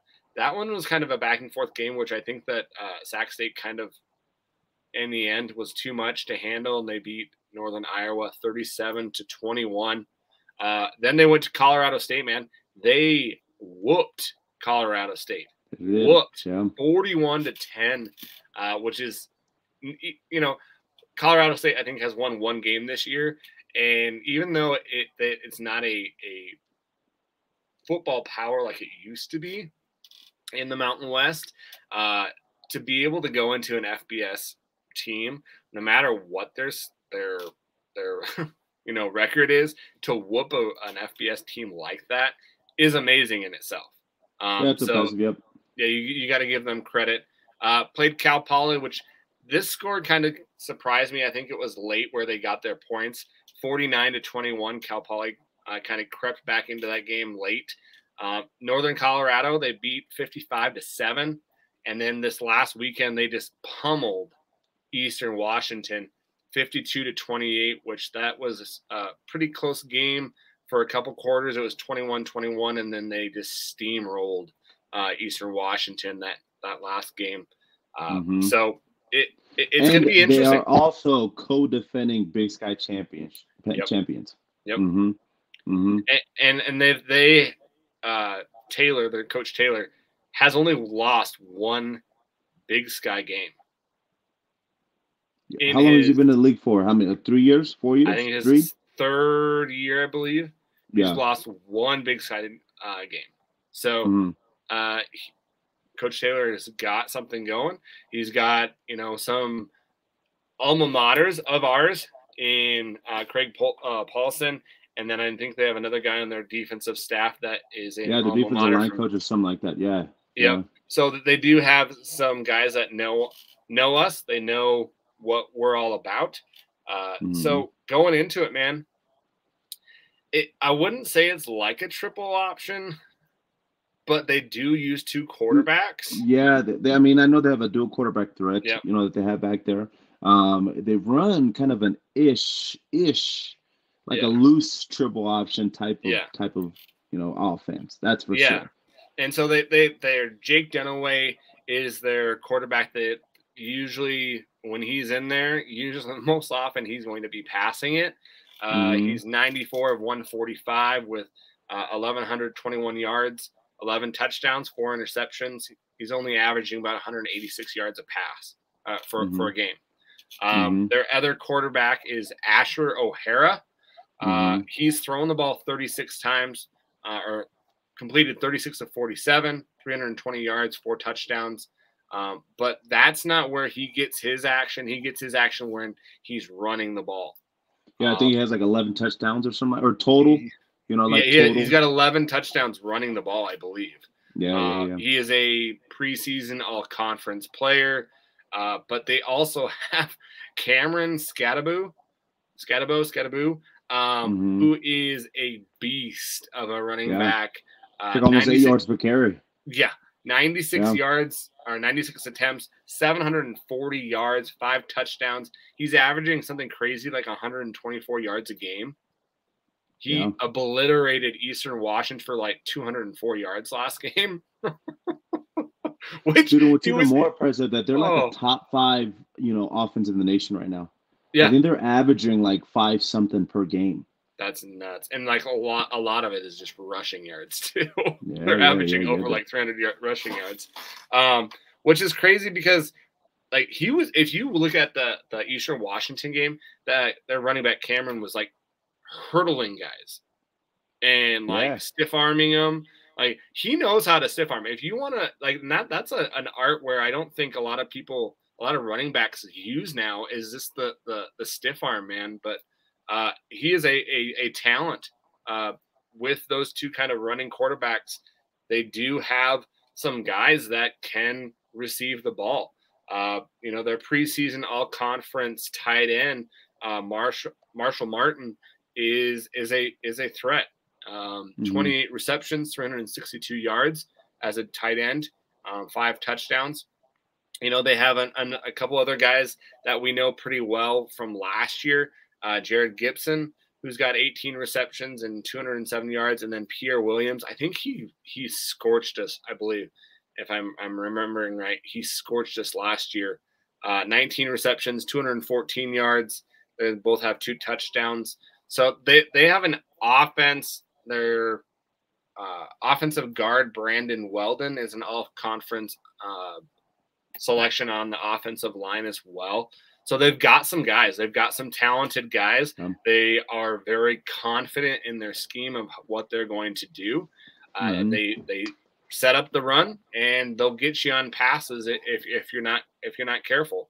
And so that's Hmm. kind of how I kind of thought that Idaho and Sacramento State were kind of similar, as they both like to run the ball and they set the run up for the pass, and they like to control the ball, right? Um, I think they had the ball like 38, 39 minutes against Eastern Washington, which was very similar to what Idaho did to us. And so it's going to be really interesting. Can, Sac State get their ground game going versus a defense that stops the run? Yeah. And we're going to be playing at Sac State. And that's one of the Hmm. things that is going to be interesting too. And Angela, you can say this too, is we're playing at 8 o'clock there, 9 o'clock our time. That, our games are usually 1 o'clock. By 9 o'clock, you're probably getting treatment. You're probably getting food by the time on a normal weekend, and you're just starting to play a game. That's can be hard on your body. Yeah. It's different. Yeah. It's different. I think when we played them in 2019, I think it was a little bit of a later game too. But yeah, it makes a point. When you think about it, the latest games that we normally have is 6 o'clock. Yeah. Those are the night games for us. Yep. So, but ultimately, when I'm kind of thinking about, because I've had a couple later games for sure, past 6 o'clock, and I don't ever remember it being something that I was just like, oh, that's six. I just remember, throughout the day, you would wake up in the morning, you'd have breakfast with the team, you'd go to meetings, you do some film study, you do a walkthrough, basically everything that you possibly do in the morning, and Yeah. then you have a little bit of downtime to go back to your room. You go back to your room, you kind of wait, an hour or two, depending on the kind of scheme. If you're injured, you're in the training room. So I spent a lot of time in there. Then you would also do a little bit of kind of like a just get your body movement type of workout. So we'd meet as a team and then we'd get kind of rolling, just get loosened up, kind of start early too, just so we can start stretching and getting ready for the game in the afternoon. And then you would have your pregame rituals, your pregame rituals of all your meetings, your offense, your defense, your special teams, team meetings, all those sort of things before you start getting up for the game. I just remember being an extremely long day. I don't Yeah. ever remember being a detriment to my actual, hey, okay, this is what I got to do. This is so hard on my body.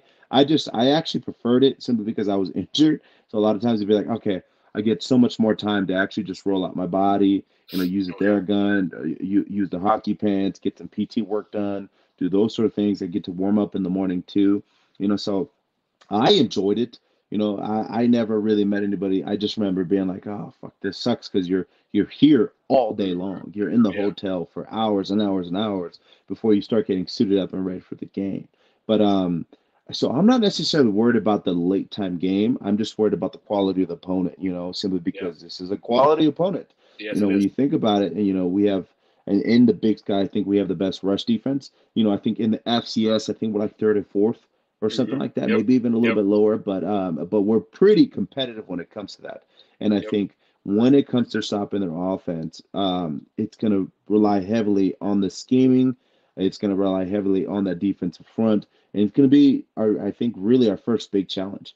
You know, Yep. simply Yep. because they are a talented offense. And it's if you run a triple option, it's one of those things I've seen. I've been a part of some triple option games when Cal Poly used to be completely triple option, where they either beat the hell out of us or we Yeah. beat the shit out of them. You know what I mean? Exactly. With the Exactly. occasional throw over the top just to kind of throw us off, and that's where it gets Yep. scary because you get into this rotation of chase, chase, chase, chase, Yep. Where chase. you're locked. Yep. That Yep.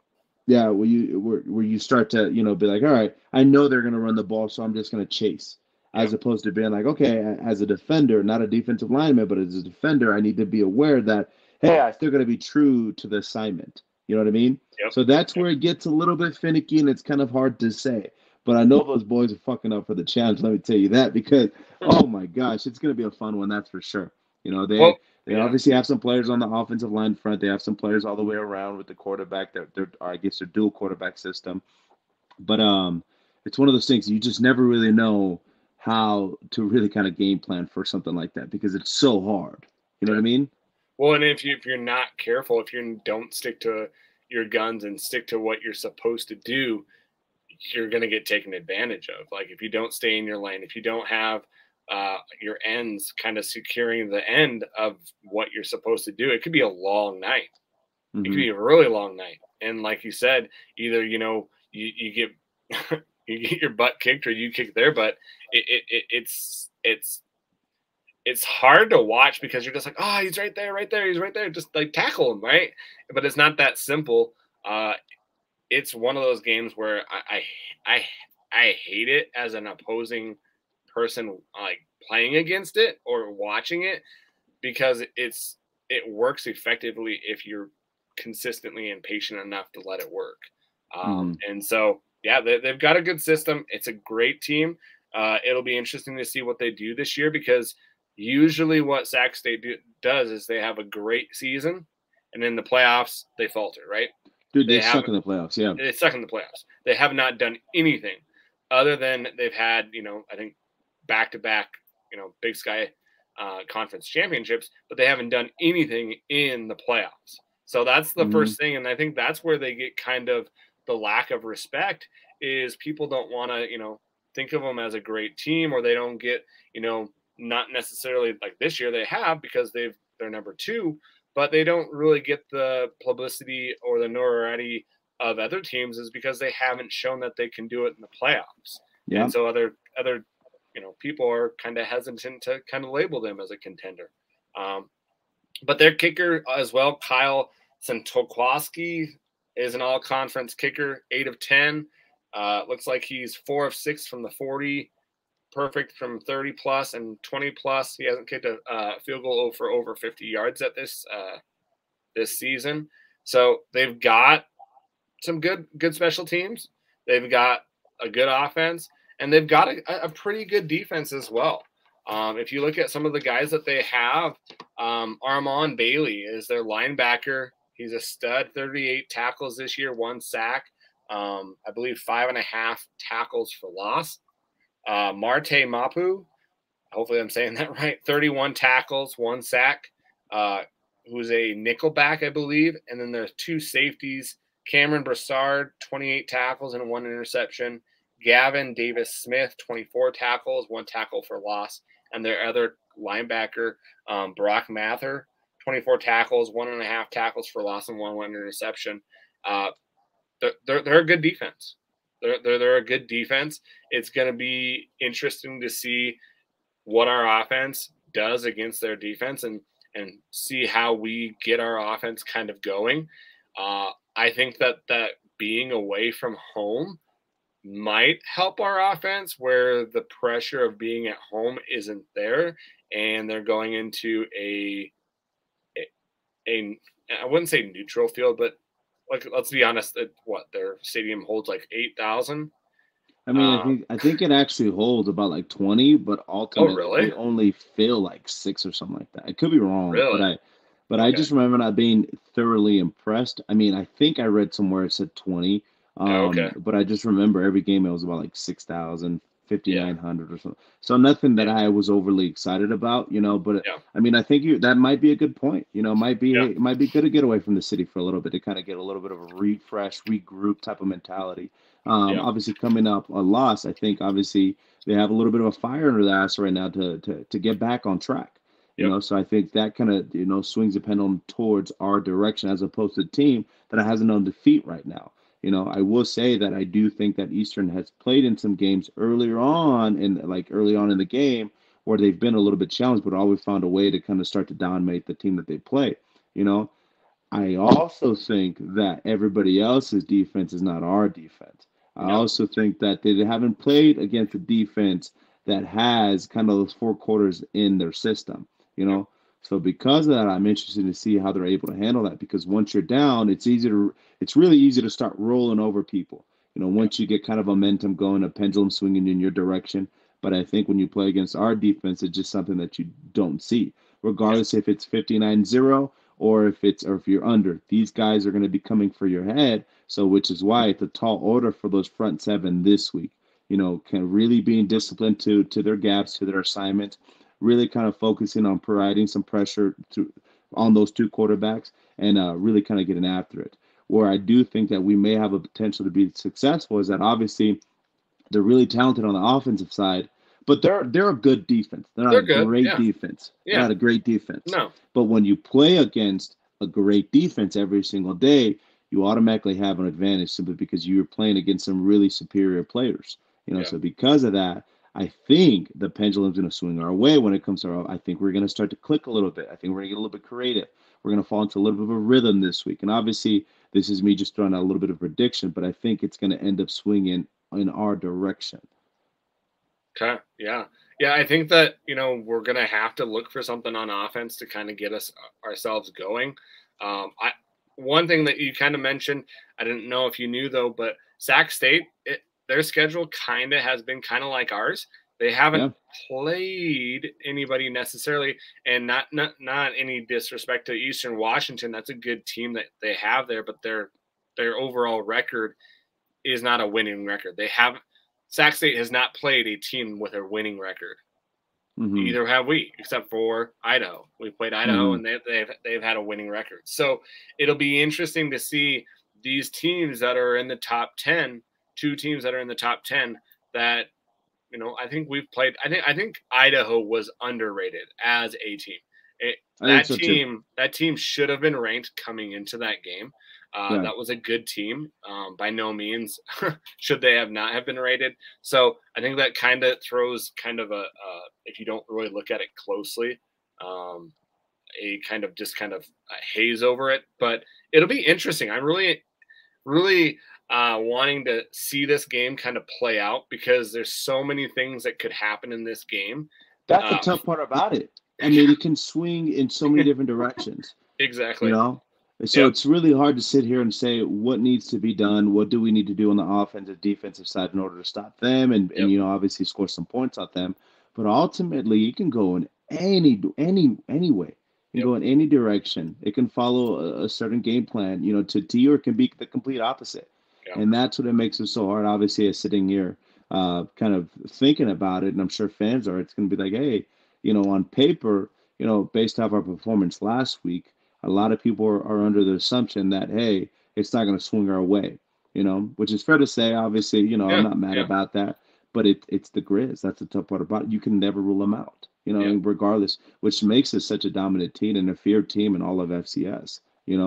Yeah, we're probably still inching our way back to that dominance, but it's ultimately one of those things that whenever anybody plays this, it doesn't matter. They're always like, okay, we need to do something special this weekend.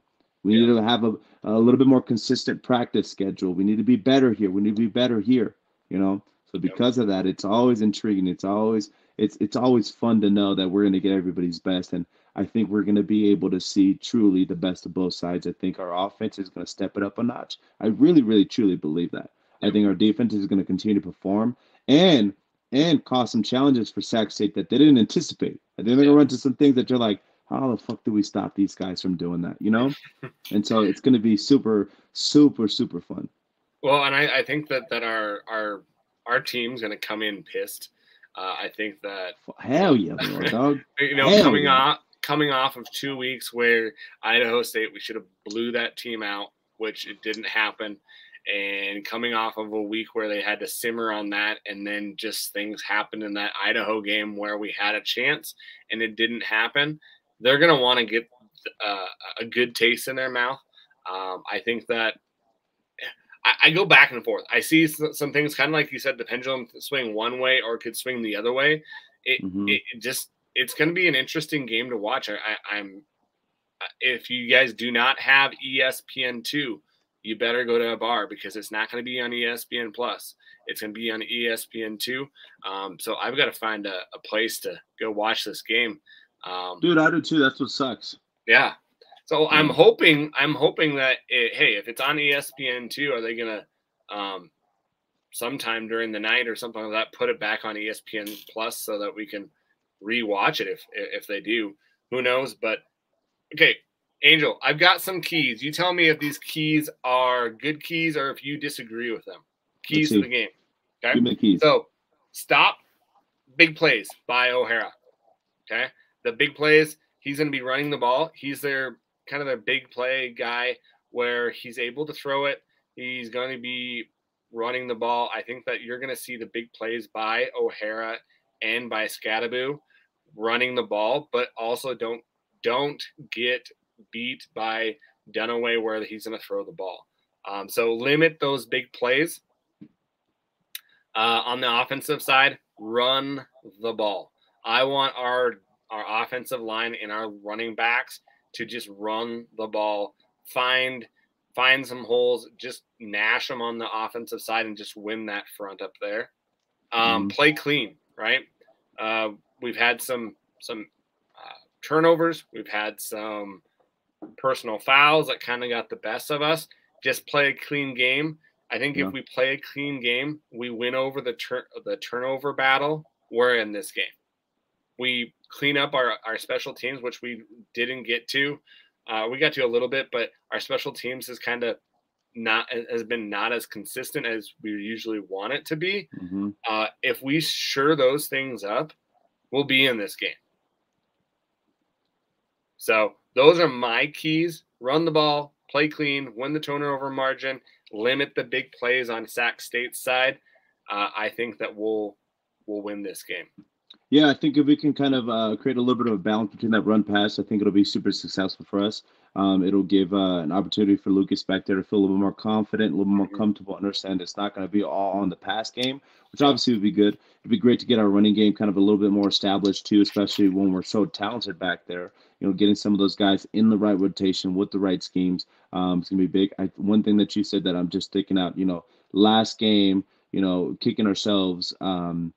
There was just a couple penalties. I mean, obviously it's tough to do because you're on a fine line. It's so close from not being a penalty to being a penalty, but just Yep. being able to sustain and control ourselves in that type of direction could eliminate some of those fourth and ones. Could eliminate some of those, third and shorts. Potentially give them an opportunity to keep that momentum going in their favor. I think it's going to be a huge challenge for our defensive front seven. And I think they're up for it. I think it's been a huge challenge for our offensive line just to create some of that balance. Like you said, being penalty free, and then obviously, like you said, I mean, you said all the keys correctly. It's really the key for every single game. So a lot of Yeah. people listening, they're gonna say, hey, you do that every game. Yeah, 100%. But Yeah. obviously, there needs to be a little bit more of an emphasis this week simply because we weren't able to execute that last week. So Yep. sometimes common sense isn't always so common. It's a little bit. There's a little bit more to that. So winning the turnover battle is going to be huge for us too. You know, those two interceptions that we had this past game were just gut wrenching simply because Oh they yeah. came at the wrong times and it happened at the wrong place, and it just ended up obviously giving them a chance to win the game, which they did. And so Yep. just being able to eliminate that against a really good team is going to put us in the best position to really kind of take the game and take it away from them, take their will to want to be out there. We're playing on their home field, so it's a place of comfort for them, but people don't understand it's the same place of comfort for us too. You know, Yep. every field that we step on, there's a mindset of, hey, this is our field, this is our turf. Let's go run away with this game. And I know everybody and their mamas is freaking out right now because of last week's performance. You know, they feel like it's the end of the world, and it sometimes certainly feels like that. But we're gonna be okay. You know, I need the fans to remain faithful to the circumstances. They need to understand that sometimes things don't go our way, but we are who we are for a reason. You know, Yeah. um, there's a reason that the Grizz are feared. You know, and then we need to approach every week with that mentality, simply because that's the reality of the situation. People are Yep. scared of us, you know, which is why they prepare different. You know, so Mm. because of that, I think we have a very talented team. I think our guys are extremely competitive. Like Bobby said this past week, you know, extremely competitive. And I think there's going to be something to these boys that we haven't seen in a while. You know, that's going to get us back on track. So I'm looking forward to it, man. Exactly. Exactly. So before we get to predictions, we've got one question here, and Beware the and D. yeah, beware of the D. Ah, He my he guy. he is our faithful man, our guy that I love the always D. gives us a question, man. And I feel for him because his question kind of I don't know if he wrote this on Saturday or right after the game. Oh, it was on Monday. So if you talked to me on Saturday right after the game, I'd have been one of those crazy fans that was going all over the place. Mm-hmm. I've kind of had some time to kind of settle, kind of look at it. But his question, he goes, my hot take, Rosenbach should be out of a job.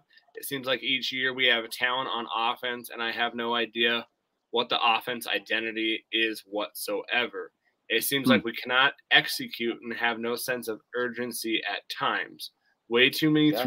three and outs, not just in this game either. Offense, in my opinion, has been the most inconsistent part of our team the past few years. It's incredibly frustrating to watch. What is your take on Rosenbach? That's his first question. Okay. Um, I can't necessarily say he should be out of a job. I think that, that's, you know, do I think we can execute a whole lot better than we have? Yes. Do I think we can run some things that will better suit our guys, that will get our playmakers the ball? Yeah, I think so. I think that, should he have a job? That's not. I think he's going to be there the rest of the year. That's Coach Hauk's responsibility to look at that at the end of the year. And I don't know how he evaluates that. I'm sure he has an evaluation period of what he does with evaluating coaches and what he needs to do and what the program wants. So do and that's kind of the lame kind of answer. I think that what we have is what we have. We have some players that are very, very, very, very talented. I think that some other coaches with him should get a plan in place where we are better suiting our players. There's other coaches, offensive coaches, that can help. I think that they should help and kind of get a better plan where it's maybe livening some things up, because you do have some great comments there. We, like we said in the which was kind of coincidental, that identity, we talked about that this podcast. We talked about the executing. We talked about that. And so that's my opinions. What are your opinions, Angel, on that question? Well, First part. you know, it's a little bit tougher thing to say because I'm loyal to T, and you know, I played under him, you know, and Yeah. I had a pretty good relationship with him. So, Yeah. 100%. Do I think he needs to be fired? 100% no. And this is not me speaking as one of his former players. This is me just kind of evaluating, you know, what the game is. And it's a tough conversation simply because as the game transpires, you know, over the course of many, many, many years, it changes, you know. Mm-hmm. And I think one of the things that Bobby did, and it's worked out to the benefit, he's brought back a lot of more traditional coaches. And because of that, it's been able to really challenge us as players and breed us and basically say, hey, you know what? There's a certain way to do it, and we got to go back to the fundamentals, you know, of what it's always been. You know what I mean? So it's a little Yeah. bit of that grittiness that he has, because that guy's no push around. That guy's serious. He'll get in your ass. He plays no business, and he expects a lot out of you. If you suck, he has no problem saying, you suck today. You got to be better tomorrow, you know? Yeah. And so it challenges us. So I really respect that and appreciate that, because sometimes, especially in today's day and age, I think a lot of people are scared to hurt each other's feelings. Oh yeah. And then don't hold me to fault for that, but that's just the way that I grew up. It was always, hey, I'm going to tell you what it is. You're not going to like it a lot of the times, but I promise you it's for your benefit, because I want you to be a better performer, a better player, a better man. And I think he brings that to the table. I do actually enjoy his offensive schemes. I had a lot of fun playing in that. And again, I love Stitt too. I love Stitt too, and I loved his mindset and loved his philosophy, but a lot of times I gravitated towards Hauck's style of coaching. Yeah. So it was just a different style of coaching. I felt I fit in a little bit better with that type of scheme, and so because of that, I feel the same way about Rosie. Absolutely love the guy, absolutely respect the guy, but I do think it's one of those things and you just said it correctly, Adam, is that there's a couple things that we need to do to be able to execute a little bit better. Maybe transitioning from getting a little bit of a hybrid way of thinking, might be beneficial. You know, simply because if you stick to traditional and old school, so a lot of times you might run into hybrid schemes that it just doesn't fit well. So because Yep. of that, taking advantage of what modern day football looks like is going to be advantageous to anybody, simply because traditional, new school, middle school. It doesn't matter. It's all the same. Yep. You're willing to adapt and kind of change, and that's our role as football players over the course of many years. It's changed. Players have changed. Positions have changed. Oh yeah. There's a reason for that, and so it's a little bit of a different style of football, and so I think he is a phenomenal coach. So no, I don't think he needs to be fired at all. I think he needs to be in the program. I think he deserves to be in the program. I think he's a complete asset to it. Even though that if there were some times where we didn't see eye to eye, he made me a better player and he challenged me. Yeah. And I think that's what we want from this offensive side, because he's Yeah. not sitting there saying, "Hey, it was all good." No, he's saying, "Hey, we played like shit. We need to be better." And Yeah. that's just the type of man that he is. He looks himself in the mirror first, and I think I'd rather go to war with somebody that I know that has that type of integrity, as opposed to a different type of coach that's going to say it's all good. You know what I mean? Yeah. Mm-hmm. So, his other question that he has is one more question here, guys. I consider myself an optimistic fan, especially for the Grizz. I think Idaho was wildly underrated, and we totally agree. We've said that here. And any Grizz fan who expected us to blow them out was high. However, the Dude, I loss. want to get this guy on the podcast. I know we should get him on. However, the loss was one of the most discouraging ones I've seen in quite some time. Drop That's passes, fair. drop snaps, That's stupid really fair. mistakes, Yeah. turnovers, all around ugly. I'm having doubts that we are a national title contender. Can one of you change my mind? I I'm not going to say that we're a national contender right now. The way we played the last 2 weeks, we're not. I would honestly say that we're lucky to be ranked number 7. I was fully expecting to be out of the top 10. I think we should be out of the top 10. We did not play like a top 5, top 10 team. And so I think we got kind of some leniency on that, being number 7. If we're going to be playing like we are right now, we're not a national title contender right now. Do I feel like we have the pieces?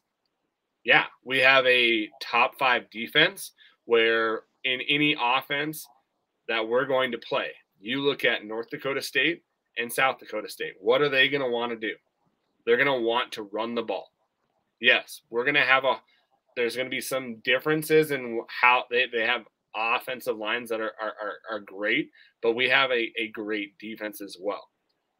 Where it's going to come down to is our offense. Our offense is going to be the linchpin of what we do. We need our offense to be a little bit better than it has been the last 3 to 4 years, where it's more productive. It's getting our defense off the field and scoring and moving the ball.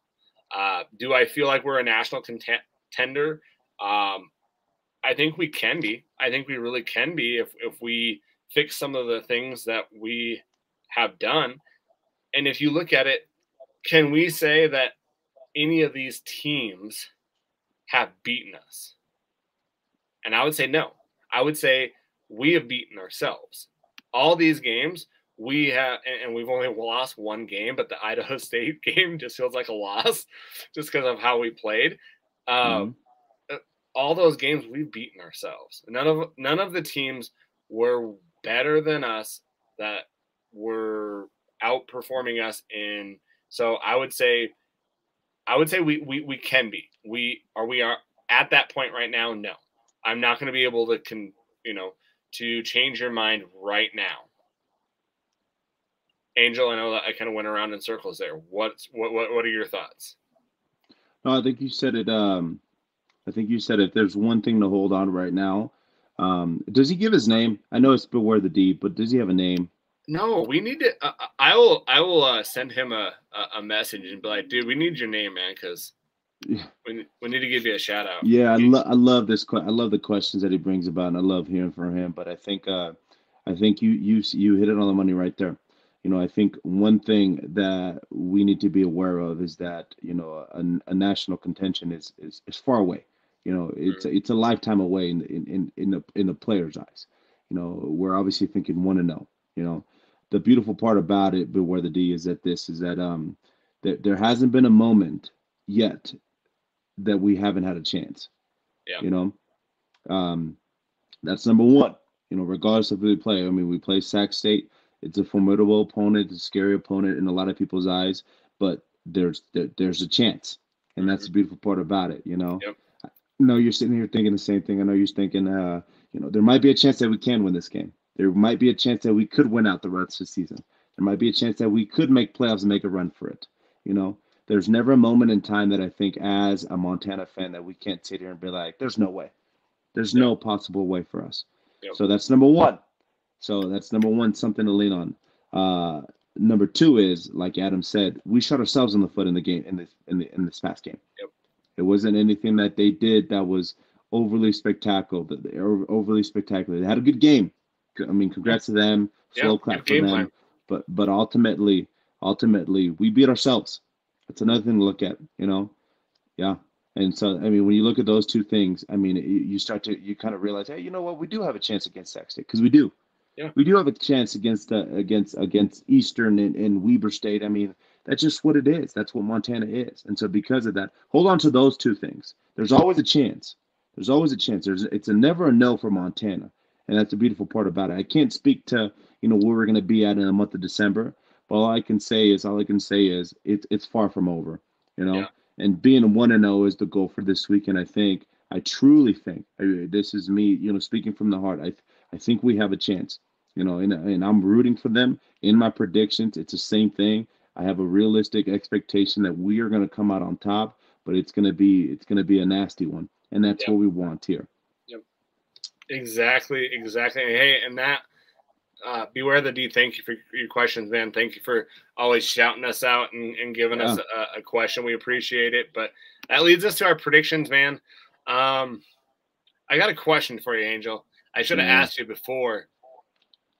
I don't think we can really give a winner to last week because we both said the Grizz are going to win, right?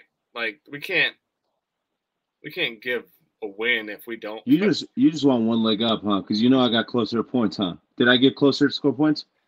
The object of no. Yes, you were five away. I was 8 away. Why no, it's not. I don't. Son of a bitch. That's why, huh? No, it's not. It's not because we both said that the Grizz were gonna win, and that's fair. That's like, fair. We'll wipe it off the record. Hey, it won't count. You're already beating me. What 4-0?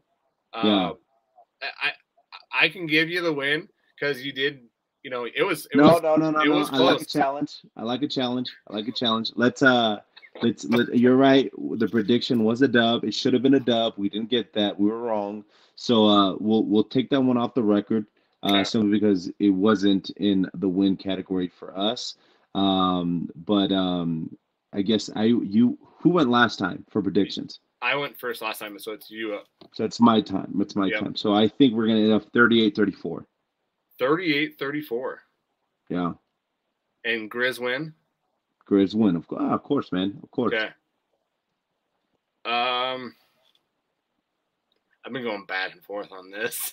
And the only reason I said 34 is because I think that we're going to block a field goal. Or not a field goal, but a PAT. I think we're going to block a PAT. Yeah. See, I think it's going to be a whole lot closer. I don't think it's going to be a high-scoring game. And the pendulum, I could see it going both ways. Well, because I see either a missed PAT, or I see 2 field goals. Okay.